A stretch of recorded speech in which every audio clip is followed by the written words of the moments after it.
உளுந்தூர்பேட்டை அருகே வீட்டு உபயோகப் பொருட்களை திருசி சென்ற நபரை பொதுமக்கள் டிரான்ஸ்பார்மரில் கட்டி வைத்து தர்ம அடி கொடுத்துள்ளனர். இது குறித்த கூடுதல் விவரங்களை நமது செய்தியாளர் கவியரசன் வழங்க கேட்கலாம்.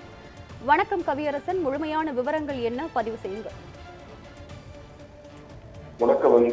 கள்ளக்குறிச்சி மாவட்டம் உளுந்தூர்பேட்டை அருகே உள்ள குன்னத்தூர் கிராமத்தில் வீட்டு வாசலில் வைக்கப்பட்ட பித்தளை குடம் மற்றும் வீட்டு உபயோகப் பொருட்கள் கடந்த 2 நாட்களாக திருடப்பட்டு வந்தனர். இந்த சூழலில் கிராம மக்கள் திருடு குறித்து திருநாவலூர் காவல் நிலையத்திற்கு தகவல் தெரிவித்தனர்.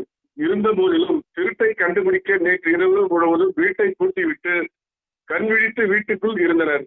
நள்ளிரவில் இளைஞர் ஒருவர் வீதியில் நடந்து வந்து வீட்டு வாசலில் இருந்த பித்தளை குடங்கள் மற்றும் வீட்டு உபயோகப் பொருட்கள் திருட முயன்றனர். அப்பொழுது கண்விழித்து வீட்டிலிருந்து ஓடி வந்து கையும் களவுமாக இந்த இளைஞரை பிடித்தனர்.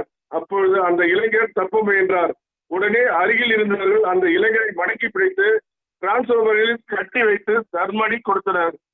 அதன் பின் திருடப்பட்ட பொருட்களை எங்கு வைத்துள்ளது என்று பொதுமக்கள் கேட்டபோது அவர் உளுந்தூர்பேட்டையில் உள்ள ஒரு கடையில் 2000 முதல் 3000 வரை விற்பனை செய்தது அந்த பணத்தை செலவு செய்து விட்டதாகவும் கூறினார். இதனையடுத்து உளுந்தூர்பேட்டை காவல் நிலையத்திற்கு குன்னத்தூர் கிராம மக்கள் தகவல் தெரிவித்தனர். அதன் பேரில் திருநாவலூர் போலீசார் சம்பவத்திற்கு சென்று அந்த இளைஞரை குறித்து விசாரிக்கின்றனர்.